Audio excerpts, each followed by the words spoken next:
Hi everybody, and some of you might be wondering, oh, hold on, I don't recognise this in the previous night's webinar. Well, I'm re-recording it because it was a bit noisy with some background noise yesterday with my children going to bed, and also with my coughing. I've managed to eliminate one source of that, aka the kids are at school and the wife's out on the school run. But I'm afraid I've got something with my throat, ladies and gentlemen, boys and girls, which causes me to cough sometimes. I will pause that in this if it becomes much of a nuisance, but please excuse that and any background noise you may hear because I'm still recording this at home. But anyway, without any further ado, what we're going to be looking at, as last time, will be some of April's highlights from our newly acquired telescope, the C-Stars, the ZWO C-Stars S50. That's a smart telescope that we've been playing with. Has been producing us some nice results, and we're hoping to make this available to our space cadets and GCSE astronomy students as and when weather allows, and even having an opportunity where space cadets can email requests in for things they might like us to take a picture of, and we'll happily do that and email them to them. Anyway, let's have a look at some of the highlights. We're going to be looking at that, some of the news that we've seen this month in April 2024, and also looking at Wernher Von Braun, who some of you hopefully have maybe heard of. So without any further ado, let's kick off. So this was the sun taken with sea stars, and each image I take will have been taken with that telescope, unless I say otherwise. That's quite a blank disk of the sun, to be fair. You can see some sunspots there. I will say here, guys, that I know that we go on about this until we're blue in the face, but the sun is a very dangerous object to observe, being that it is so hot. If you look at it directly, um, with a pair of binoculars or telescope, you are surely going to blind yourself, and it will dazzle you if you look directly. I'm sure that goes without saying. And if anybody's got any doubts of that, if you can remember the old experiment of using a magnifying glass to burn a dead piece of leaf and see how quickly that burns, you do not want that on your eyeball.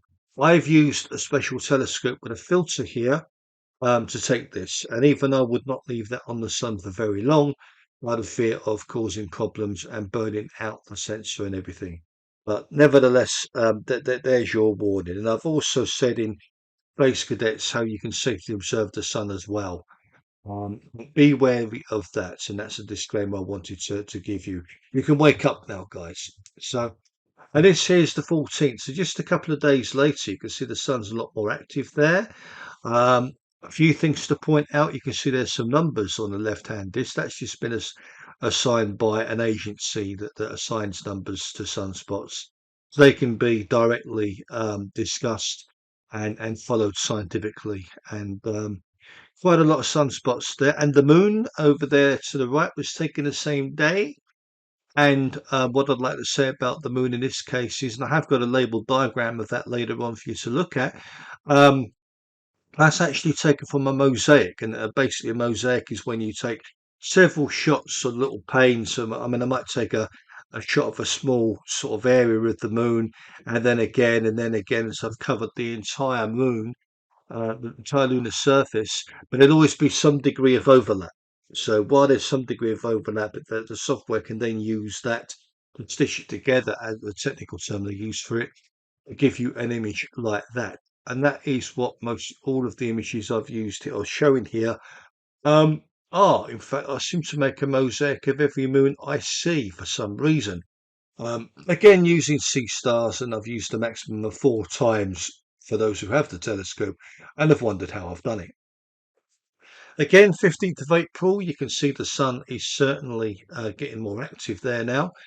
And these are actually good observations and probably something nice for you to follow and practice on if you're going forward to do the GCSE. Because two of the tasks here, which are both aided and unaided, is to see how measure the rotation of the sun based upon how the sunspots move over over a daily period over the sun's disk. So that's one task. You may not use my pictures for that, by the way, guys. It has to be your own. But I'm working on it where you can log in directly to my system, control C stars yourself and take the pictures, and that is allowed. So that's something that I'm looking to do. And also with the moon, similarly there is a task there where you take several pictures over a couple of days of the moon. They're likely to take between 3 and 5, and then pick up to 5 lunar features and see how the detail of these change over that period. And that is another aided GCSE astronomy task. It's also there as unaided, but if you can see anything change with the changing phases of of the moon unaided, then you've got far better eyes than the mine, probably better eyes than Superman comes to that. But that nevertheless is the 15th. And here, the 21st of April, is the 96% moon that we've got. And here I have annotated some of the main points. I've not done too many of them because I didn't want to clutter the slide up. But you've got Mare Crisium. This is a key part you can see here. And then you've got Mare Serenatis here. Mare Tranquillitatis. Apollo 11 landed around about where my mouse is there. Mare Nectaris and the Tycho crater. So it's always well and good to learn a bit about the moon as time goes on. That could help you with your GCSE astronomy. And as even some of those grey features, in fairness, you can see those with the naked eye. And I used in this book, Collins Moon Gazing by Tom Kurz is quite good. It's endorsed by the Royal Observatory, Greenwich. The only real criticism I have for the book personally is I find the maps are a bit hard to follow. I've used the maps myself for this project, and I have to say myself, I have seen better maps. But nevertheless, they are there, and if you can get your head around that part, there is nicely annotated photograph to map. So again, handy. We are going to get onto Wernher von Braun, I promise. I just wanted to discuss that with you. Um, and this is the sun taken yesterday, the actual day that this webinar was supposed to run. And you can see just how active that has become over just a couple of days. We can also see as well how much progress the sunspots are making across the sunstead. So you can effectively use these pictures to have a practice at seeing what the rotation of the sun is. Again, you may not use that for the observational task because you have to take the pictures yourself, but there's nothing wrong with running up to it if you want to have a practice run using some other data. And again, I can't emphasize enough, please don't do that and send images into us as an observational task. It has to be your own work. They have to be your own images. I can't emphasize that enough. Otherwise, I'll be told off by my colleague, Dr. Nigel Marshall, for saying it. Right. And of course, we've got some interesting objects coming up. There's a fair few of them. I mean, in the night sky at the moment, I'm interested in the supercluster of galaxies at the back of Leo. But more for you, pertinent, you've got the constellation of Hercules rising there, and then that brings with it the delights of a couple of globular clusters. And the most celebrated one there is Messier 13 that we can see there, and it's based there. I believe this is from Starry Night, that picture. It's not taken from my program, it's one I've borrowed online, but I know they're okay about me using their information because I have asked them. I just need to credit them. I haven't done so here, but Starry Night Simulations, thank you. They got, I verbally accredited them there. But that there is about the location of the Hercules M13 cluster. And as we all know, Messier 13 is the 13th object in the Messier catalogue. But when Sir Charles Messier, was he Sir Charles? I don't recall. He was French, but he was a comet hunter, and he used to scan the skies looking for these fuzzies. And if he saw one, he'd watch it for hours and hours on end to see if it moved. If it moved, it was probably a comet. And he got so tired of watching things that didn't move, he decided to catalogue them. And AKA, this is where the Messier catalogue came from. But he wasn't himself a deep sky astronomer. In fact, other than comet hunting, he had no interest in actual stargazing at all. Okay. But also, I will say here, there's Messier 92 up there, which is a less bright orbital cluster. Unfortunately, many people passed that poor Cinderella of a cluster up because of this big one here. But I always think that's quite sad. If you're going to spend some time on this one, spend a little bit of time on that one as well. Certainly worth taking a look at. But there you go. Those are the night sky highlights. So the summer triangle is rapidly rising as well as we head into that part of the year. So yeah, and we move on. And of course, some space news, nearly forgot. We now have another UK astronaut joining our ranks alongside Tim Peake,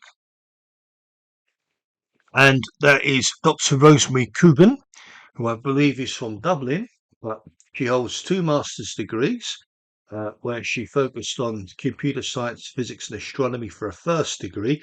I'm guessing what she's done is a 4-year degree course there, and she's left with an MSci. You can do that at university now. You can stay there for 4 years and walk out of there with the equivalent of a master's degree, and instead of a standard bachelor's. And of course, she decided to do another master's degree, and this time focused more on astronomy. And then she went on to do a PhD. I mean, as we'll see about a certain rocketry scientist person later, her CV looks like it's about as great as his, looking at all the hard work. But I'm sure you'll all join me in congratulating Rosemary Coogan in qualifying as our latest astronaut, and wish her every success for the future. And we'll all be following her career very closely and with interest. There's a picture of her there, standing proud, image credit from the European Space Agency. So I just wanted to pop that in. Well done, Dr. Rosemary Coogan. And here's another equally bright fellow, the father of rocketry, Wernher von Braun. And down there's his timeline. So he was born the 23rd of March 1912. That's the same year that the Titanic sank. And also the same year, believe it or not, my now deceased grandfather was born. And he died in 1977 on the 16th of June. And we'll get to all that later. And that picture is credit of NASA, the Marshall Flight Center. So there is Wernher von Braun. Most of you probably heard of him. I'm not going to go into anything at the moment because this presentation pretty much covers it all. If you were about, I would sort of see at what level you knew of him. But as I'm recording this solo, I shall continue. First and foremost, let's realise and remember that rockets were not always space vehicles. Rockets had a very sinister beginning. That even in the earlier days with the Chinese, when they were developing rockets, they were developed to hurt people, and to kill people as instruments of war. And that didn't change much all the way when Nazi Germany realised that rockets could be developed and used as weapons of war to in particularly bomb the UK. And so they never always had um, that reputation of putting things in space. They were, and unfortunately still are, used as weapons of war. So that's something that we need to take a look. But this is the brief story of a man's ambition who was to send rockets to space. And that was pretty much what Wernher von Braun wanted to do. He wanted to put rockets in space. So this is where it started. The one on the left you may have heard of, and I appreciate I'm speaking to an age group that probably hasn't met this yet. But the one on the left used to be called the Doodlebug, and that was used, to fly over and bomb us. And pretty much it would fly until the fuel cut out, and then down it would come, and people would hear it coming, and that was the scary thing. They would hear the drone of it flying above, and as soon as the fuel cut out, there was no precision to it. It just literally launched it, with enough fuel to take it as far as it needs to go. The fuel would run out, and then bang, boom, and that would be it. Wernher von Braun, as I understand it, did not design that one. He did, however, have a hand on that one on the right, and we will get into how he got into designing rockets for the Nazi regime. But that one there is a picture of the V2 rocket, or Vengeance, as it's called, Vengeance 2. And it was that one that was more terrifying. That one, the one on the left could be spotted, and various RAF fighter pilots would try to knock it out of the sky. Many of them would meet them over the English Channel and use their wings to try to bash them down into the English Channel. That was a bit hit and miss. So you could see the one on the left coming and indeed hear it coming. The one on the right, you couldn't.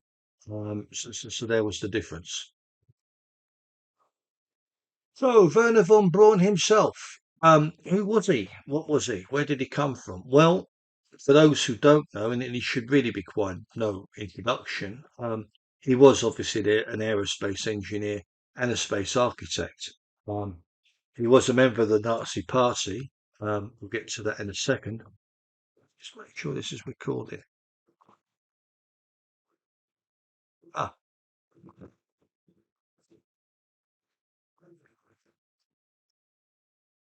sorry, I just had this nasty feeling this wasn't recording. I don't know why. Anyway, um, we continue. So he was the controversial part of him was he was a member of the Nazi Party and of Allgemeine SS. That was Heinrich Himmler's kind of kettle.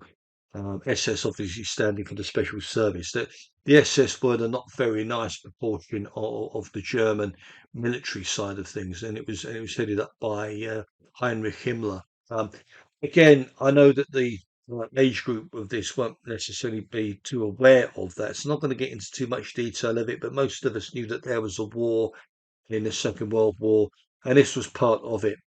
He was also a rocket pioneer then, who later assisted Germany in their war effort. And then, of course, post-war, he then defected to America and helped them with their rocket program, and ultimately helping develop rockets to fight Korea and ultimately putting rockets into space and ultimately onto the moon. So we're going to be looking at some of that, and there's a picture of by an unknown author. And I think I borrowed that off of PowerPoint actually. It's a bit of a fuzzy image, but quite a famous one of him and his rockets behind him. Ultimately, his Saturn V.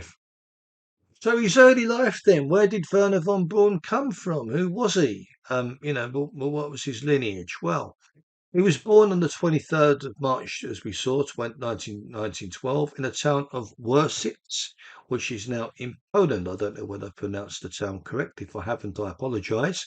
But that is where he was born in the now Poland. So technically speaking, I suppose you could argue he was Polish. Um, his father, Magnus Freiherr von Braun, was a civil servant and very high up in the German government, a conservative politician, and a lot of yeah, and that obviously that background obviously aided Werner von Braun with his projects.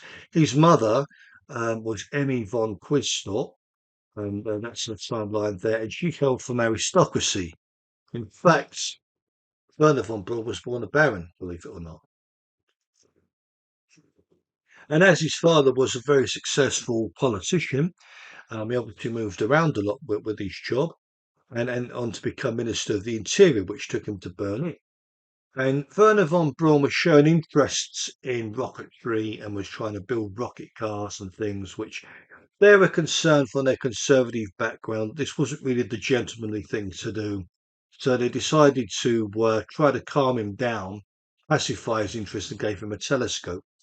And yeah, sure. I mean, he loved the telescope. I mean, he used the telescope for a lot of astronomy, but far from pacifying his passions and interest in rocketry, it fired them up further because he wanted to actually get up there and see a lot of this stuff. And he believed he could only do that with a rocket, and far better with a rocket than with a telescope, which sat here years after his passing away, I can't argue. We've learnt far more with sending probes to various bodies that we could see for a telescope, that's for sure. Anyway, he wasn't just about rocketry. I mean, Werner von Braun was a man who had his fingers in a lot of pies. He was also interested in the cello and the piano, and for a while even wanted to be a composer. And music did figure hugely in his career, but as in his life early on.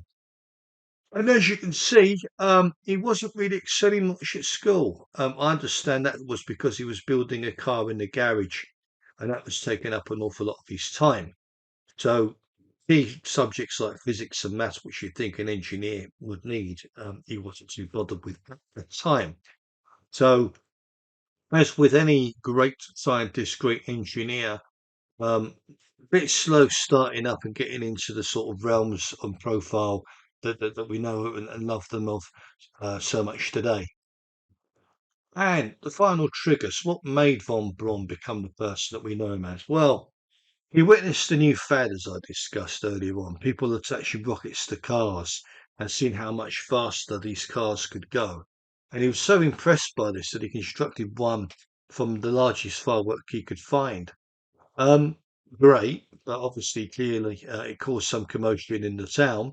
I'm guessing for the fact the police were involved that some damage was done and maybe some minor injuries. I can't confirm that. But nevertheless, he was arrested. But because his father was quite high up in government, they were kind of able to waiver the charges. Um, but nevertheless, they had to take action with Wernher von Braun. And yeah, uh, I believe they relocated him to a boarding school after that. But he acquired a copy of whatever that says, the Rocket Zoo Planetarium, uh, published in 1929 by Rockets into Planet Science by Herman Oberth. I mean, that's something I saw on. It's a book that inspired him into space, written by Herman Oberth. And space travel had always, to be frank, fascinated him. Um, in fact, to that point, after reading that book, guess what? He decided to start applying himself to maths and physics, and so much so that he managed to gain entry to the Technical College of Berlin, where he continued his studies, graduate with degrees. I don't know, I'll just say degree there, but I learned after watching an online interview on YouTube that he actually has 2 degrees in mechanical engineering and aeronautical engineering. So, and a PhD as well to boot. And he got that at the age of 22. That is quite some achievement, guys. I mean, if anybody's got themselves a bachelor's degree and a master's by 22, that's, that in itself is an achievement, but doable up to 22, the age of 22. But to actually pull off 2 bachelor's degrees and a PhD, all at the age of 22. And believe you and me, I mean, that's only the part of it. He was great at things before that, which we'll see. But that to me shows just what this chap had under his bonnet. And no wonder he was able to send men to the moon. I mean, seriously, that is some CV, that right there. However, as we said, he wasn't without controversy. He left university and started his own business in developing rockets using liquid fuels. Now, solid fuels were used in rockets, indeed, he used them himself, but he didn't like the fact that they couldn't easily be controlled. Liquids could be controlled with valves. They could, you could use valves to slow or increase the flow of liquids and even freeze liquids or liquefy liquids. With solids, they were what they were until you blew them up or combusted them or whatever. So he's more of a liquid fueled person. However, with all the work that he was doing and all the progress he was making, it wasn't long before he flashed on the radar of the Nazi Party. I noticed the work he was doing, and they sent him to their rocket development facility, Peenemünde, and it was there that he was researching in weather um, satellites. I mean, they were still on. I mean, don't forget here that war hadn't yet broken out, and Nazi Germany was still bound by the Treaty of Versailles. Again, some of you wouldn't know about that, but that basically stated after World War One that Germany couldn't develop any weapons, yada yada yada, and they couldn't have much of an army. But the little loophole here was the fact that rockets weren't specifically mentioned in that treaty, so Germany kind of got away with it, and there's a number of things in the Treaty of Versailles that were listed that they were able to work their way around without getting themselves into trouble with the Allied nations. Anyhow, moving on. So he would then go on to be civilian technical director of the rocket facility. The army sent at Peenemünde, that's in the Baltic Sea, and he was also made director somewhere else. I've got the notes over there, but However, to continue, he had to join the Nazi Party. He was getting quite high up into things. He was meeting some senior people, and in those days, it was considered politically correct to join the Nazi Party if you were that high up.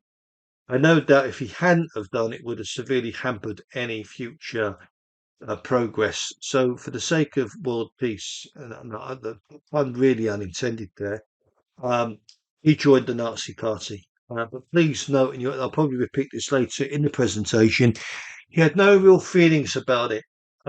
He wasn't that interested in the activities. He wasn't that bothered by the politics. He just wanted to do what he had to do to design his rockets.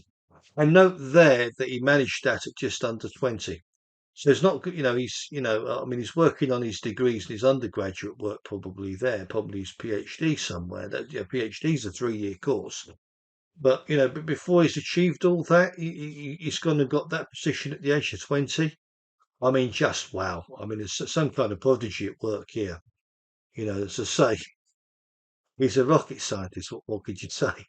Um, Wartime research then. So while Wernher von Braun's main ambition was to put was space travel, the Nazi government was only funding weapons of war, and he literally had it on tap. Money to spend to develop rockets, but to bomb the Allies. And I will put in some information I got from this book on it, which might be a bit heavy for some people. But that's a book by Deborah Cadbury, The Space Race, and that went on there to say that he did meet Hitler in the early years to show him that his rockets. And Hitler at the time wasn't a very well man, but he perked up when he saw what Wernher von Braun had. So it wasn't hard for him to get Sensor Finimunda to develop these rockets. I'm not going to go over the diagram over there on the right. Feel free to take a look at it and pause if you want to. But continuing, there were several disasters as he was developing the rockets. As he started with the A2, which was renamed the V2, V for Vengeance, and the rocket was successfully launched by the end of 1934. So a number of mistakes, as you'd expect with developing rockets. It took a number of mistakes before something finally went all the way up, which for him it did in 1934, which was 1 year after Hitler came to power. So Germany not at war yet, but obviously they're gearing up with that research. And I've got that footnote at the bottom there, but I've already mentioned that. So weapons research continued and it went all the way to the A4 rocket, whose first successful launch was the 3rd of October 1942. And that became the principal rocket that was used to bomb London. 1,400 of them were used, but it was less accurate than the V1 rocket. And the V2 rocket couldn't be heard, traveling at the speed of sound, so it couldn't be defended against. So while it wasn't so accurate, as long as they gave it enough fuel to kind of go that way, then they could be pretty sure it would hit London. And believe you and me, coming from London and grandparents that lived in London during the war, um, I can attest to just how bad these things were and just what damage these things did. So I mean, I hail from the East End, and a number of those rockets did hit the East End, and my grandmother was a district nursing sister at the time, working in that part of London, and they were well aware of that rocket and the number and the amount of decimation that they did will never be forgotten. Um, anyway, moving on. This isn't about politics or the war, but we're going to get on to what this is about. So, in summary, he was involved in weapons development of the A1 Doodle. He wasn't involved in the A1 Doodlebug. I correct that one there. But the V2 Vengeance he was. And as we know, the Germans lost the war, and von Braun surrendered to the Americans. Okay, a little bit more detail about that, which is mentioned in this. Um, he was getting updated orders almost daily on what he and his engineers should do. I mean, they knew the war was coming to an end, and the narrative was pick up the gun and take on the Allies and fight for the fatherland, or eventually it was a case of orders to evacuate one of the most harrowing orders that came through was that all the technical staff uh, working on Operation Paperclip had to be gassed to save their knowledge falling into enemy hands. Pardon me. It was that brief that uh, got Braun realizing we've got to get out of here. We really have to get out of it. And it wasn't an easy task to move some 50 strong staff, engineers, people under his leadership, plus, you know, machinery, tools, blueprints, which the Germans really wouldn't want falling into enemy hands. Um, so von Braun surrendered to the Americans, as discussed for why. Um, and that wasn't easy for him to do, but he was finally able to get away from the Germans, taking his crew with him. They had to commandeer a train. So if you can, imagine how Herculean that task was, getting past various German stop points, and escaping with about 30, 50 other members of his staff who relied upon him, to get them away from the Germans. What a humongous task, and yet he did it. Just wow. So anyway, in America, while this was going on, the US project wasn't going too well, and they had the Redstone rocket that they were trying to develop. And again, this wasn't in the wiki, but I got this from a online documentary that I watched. And the Americans were developing the Redstone rocket, and that thing just couldn't get off the ground. Boom, boom, boom at the launch pad. Boom, and one of the head administrators on that project was really pushing Wernher von Braun for reasons for why. And he didn't know. I mean, he hadn't seen any of the data. How could he tell the Americans why their rocket was failing? But they kept pushing him and pushing him. And in the end, apparently, he said, "So the rocket blew up because the rocket blew up. What more is there to say?" Please excuse the German accent. But obviously, the team realised that they'd need the Operation Paperclip's team to make this rocket work for them, and they were keen to get von Braun and his team on the job. The thing they were on their way over then, and it's how did that happen?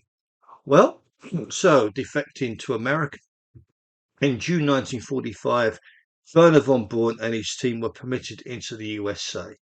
Now, understand, they didn't just open the doors to these guys; they were given some grilling. I mean, at the end of the day, I mean, let me say here and now, Wernher von Braun was a member of the Nazi Party. He was a member of the SS. He had a commission in the SS. That means to say that he was made an officer, and all that flagged up massively on their radar. But as he said, um, I joined these due to political pressure. My main aim was rocket research, and that was all I wanted to do. I had to bow and make these concessions of joining the Nazi Party and becoming a member of the SS, just to appease the political pressures. But as he said, politically, I had no action or interest in what they were doing. So that was why and how he managed to get around that, and that was pretty true for the rest of his crew. Um, Also, there was talk of enforced labour being used, and that was at a plant not far from Peenemünde, some 250 miles away from there, in fact. And it was there that the rocket was being built, all the material that was being, produced and formed and built for this. And that did use enforced labour. I couldn't find out whether Wernher von Braun was actually aware of that, but his main aim was just developing the thing. If enforced labour was used to develop it, that wasn't his intention. So anyway, the Americans were appeased by that, were happy with that, and Wernher von Braun and his team could proceed into America, which led them on to September 1945, when the whole of the team started work for the United States on rocket research. They settled at Fort Bliss, Texas, where their work was to continue. Initially, funding was very scant. Now, understand that while in Peenemünde, there was no expense spared for these guys. They lived a life of luxury. Money was on tap. These guys were doing very valuable work for the Reich, so money wasn't a problem. And then they'd gone over to America where they researched, well, the war's kind of coming to an end. It's no longer a big priority for us, so therefore we'd like it done, but we're not putting too much money into this. And there was a major who was about 20 years old who was in charge of them all. And I think he had a degree in engineering. That was about it, and trying to get anything from him was very hard indeed. And their own living standards were extremely poor as well. Many of them asking for funds to even put lino down on the floors, I understand, was pretty hard to come by. Again, this book here does go into some detail on that as well. And this is the worst thing about it.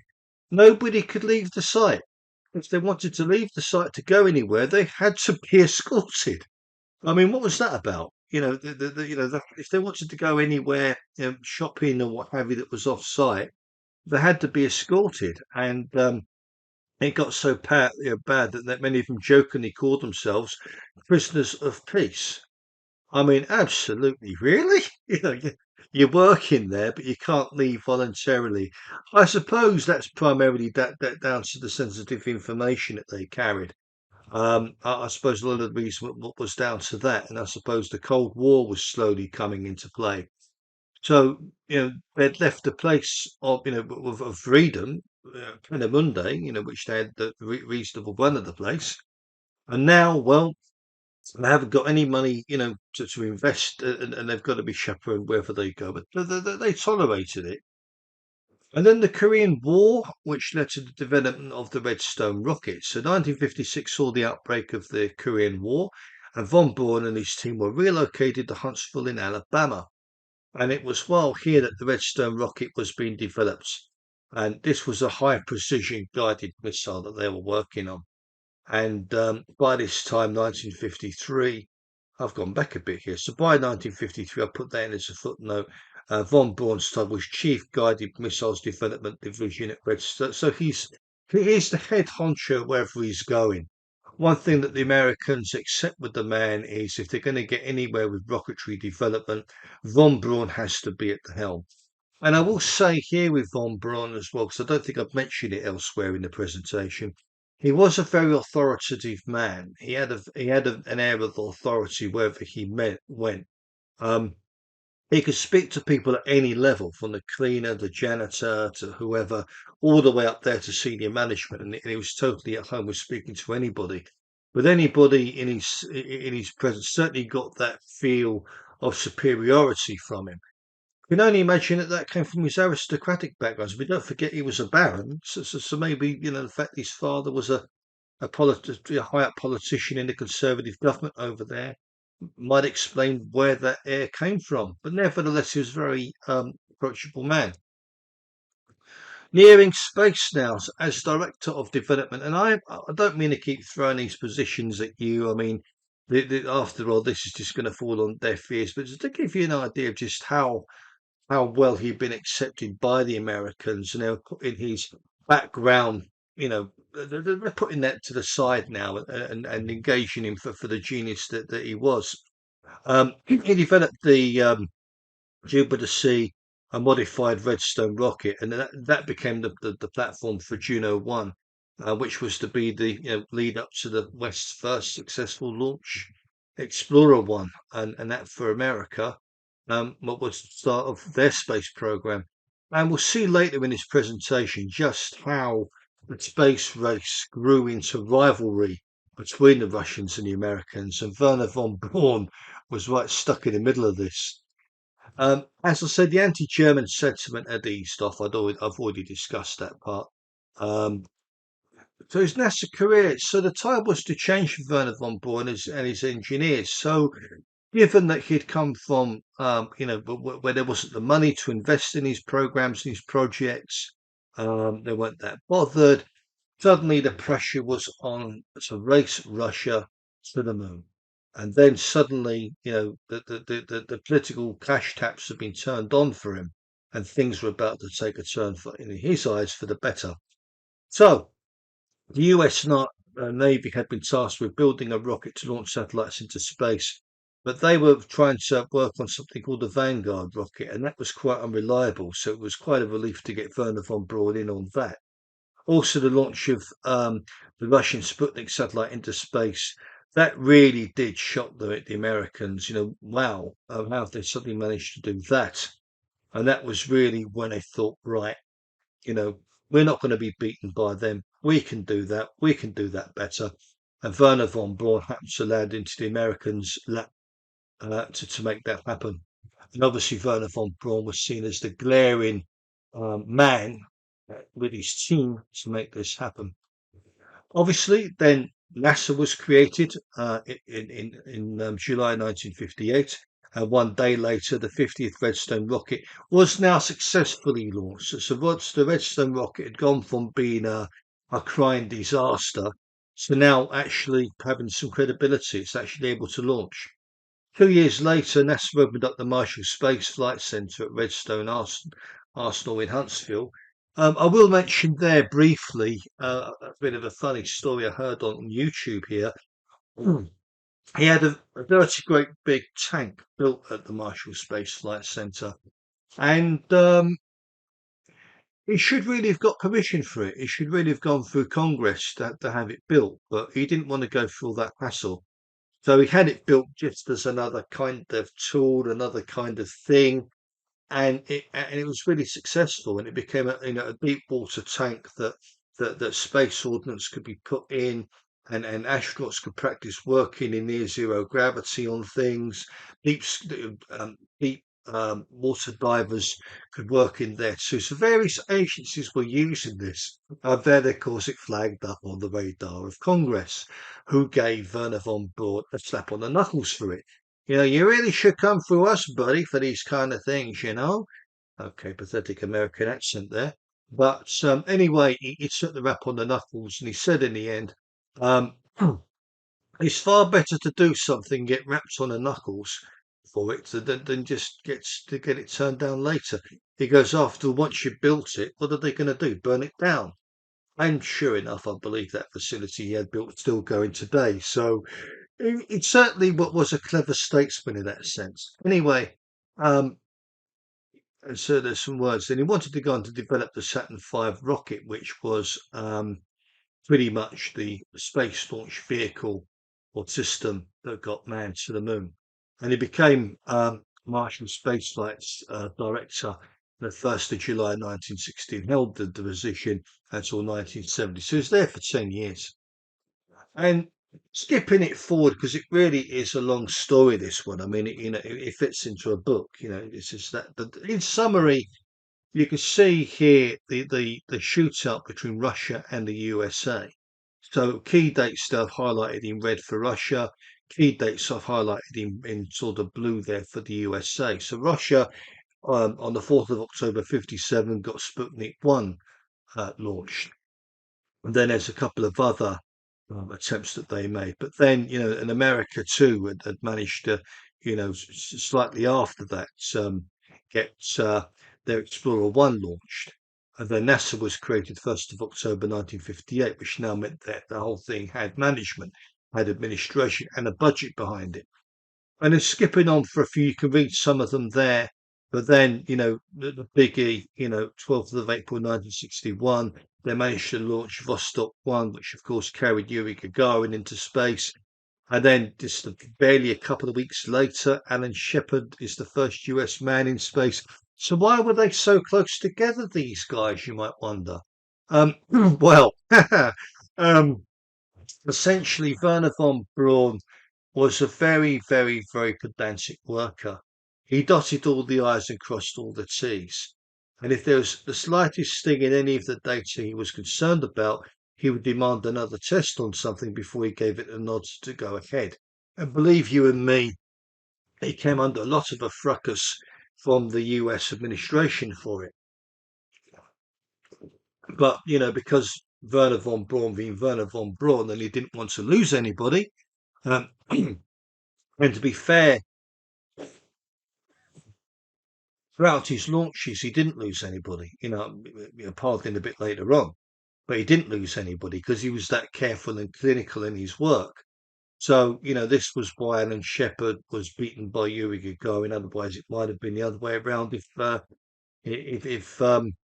Von Braun had, cut some corners, but he wasn't that kind of bloke. So America was beaten into space. And it remained so that way for some time, if you look, because not long after that, they then put Valentina Tereshkova, the first civilian woman into space, orbited the Earth 48 times, no less. And America managed to get a probe to Mars in July 1965. And then, sadly, in 1967, both sides suffered losses. The Apollo 1, which is where the Apollo crew was killed in the module. It hadn't gone into space or attempted to launch, but they were literally incinerated. There was a mistake that there was a short that happened in the module, and all three crew members died, including Guy Grissom, who might have been the first man on the moon had he have lived.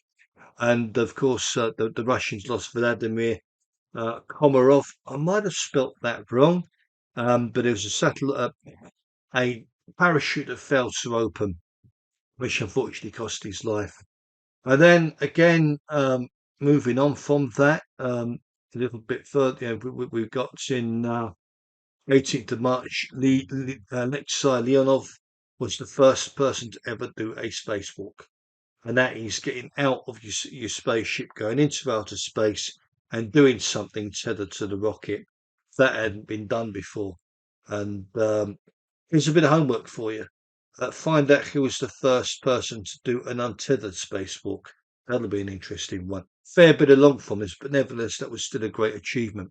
But nevertheless, America caught its tail because 21st of December 1968, Apollo 8 orbits the moon.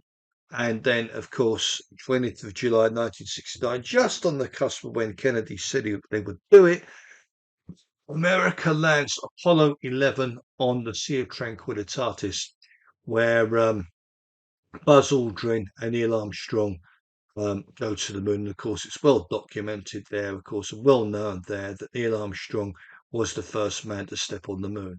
And that was the rivalry there between them. And of course, at that point, Russia stopped any further attempt to go into the moon.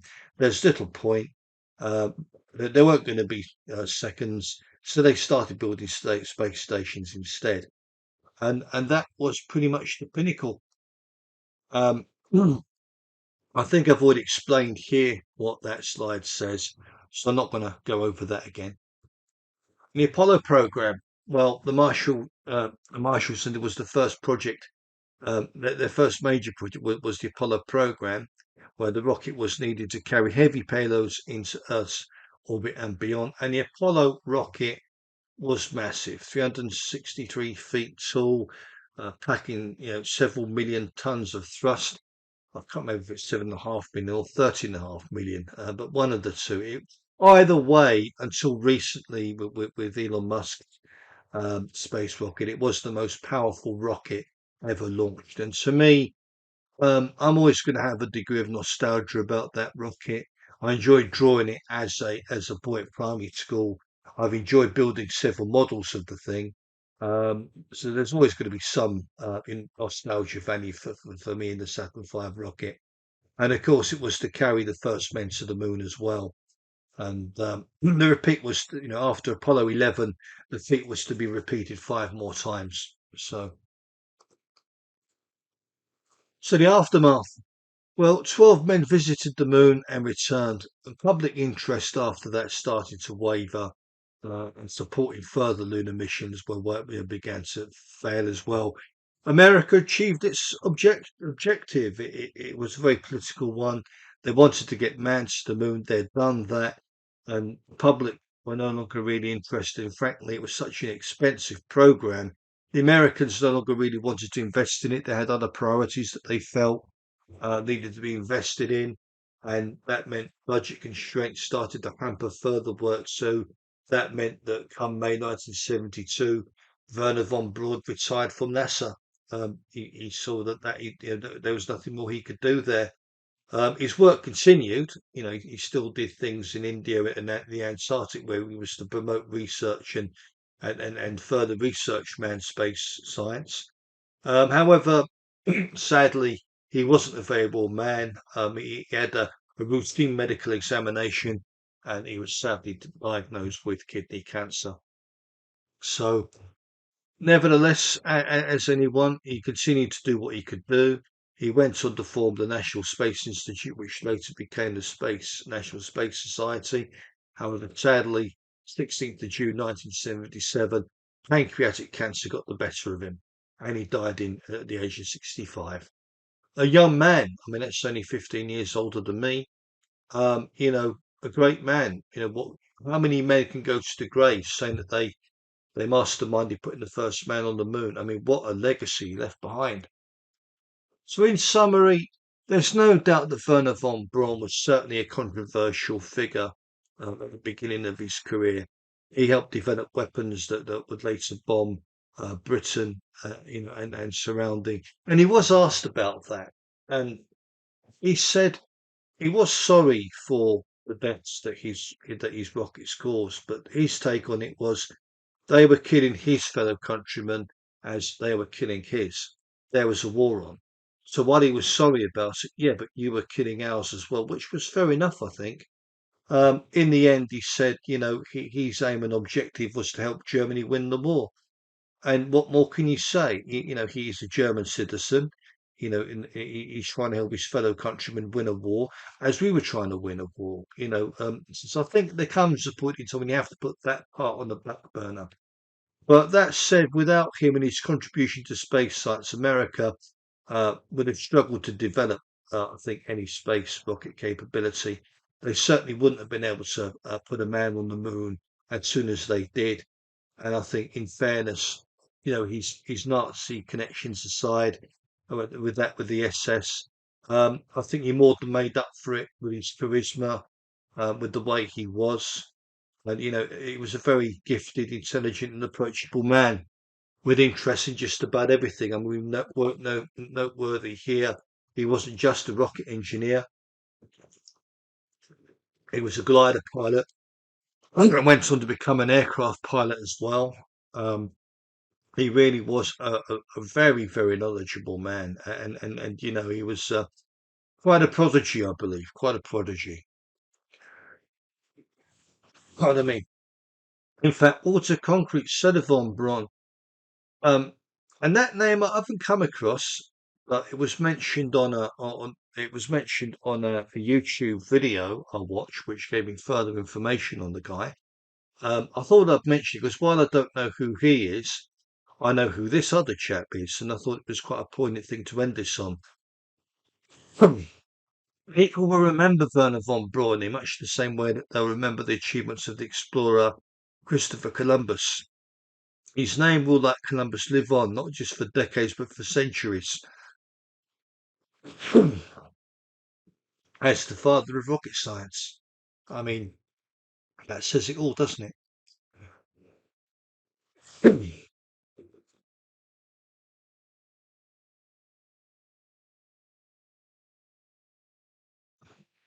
Sorry, my throat really is giving way, but coming to the end now, and thank you for tolerating my tickly throat.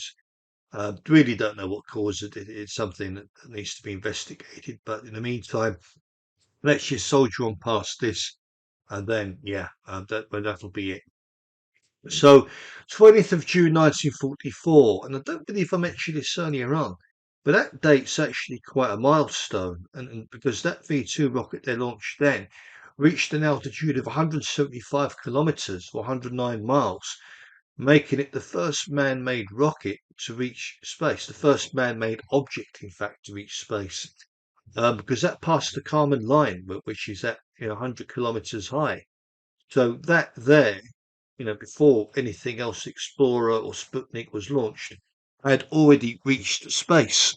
So that record, by the time Russia had launched Sputnik 1, had already been beaten. Something else had been into space before it. Maybe not as high, but something has still got up there first. And The first animals that were sent into space were actually fruit flies, so that's of interest. And also, interestingly enough, Russia sent dogs into space. I didn't mention Sputnik 2 in here, even though that was listed. But the thought of sending a dog into space, which unfortunately died, Laika, who was aboard Sputnik 2, um, it was unfortunate. And these dogs were strays that they found in Moscow, and they used them because they're more obedient and resilient to the cold and hunger, whereas the Americans sent chimpanzees. Um, 17th of March 1958, America launched Vanguard 1, which was a solar-powered satellite. I believe that was the first solar-powered satellite, and that remains the oldest satellite in space that orbits to this day. It's the oldest piece of, I don't want to call it space junk, but it's up there still. Um, long since lost communication with it though, but that remains the oldest satellite. And Alan Shepard was the first man to play golf on the moon. Hmm. Yeah, because after he was been the first American in space, he went to the moon after as well. So anyway, um, I hope from this you've got some idea of the kind of man Wernher von Braun actually was. And I really hope to have gotten through this presentation without coughing and spluttering, but unfortunately, it's a medical condition I seem to be developing, so it does make these hard. So I'm going to have to go and get some medical advice on that, I think. But I do apologise for it. But trust me, with coffee and a flask of water and a tissue, I just have to ask you to forgive me and be patient with me for that one. But in return for that, I thank you for your patience. I thank you for your ongoing support. And I will end by saying I hope this has been informative for you. Thank you for watching and keep looking up. Take care for now.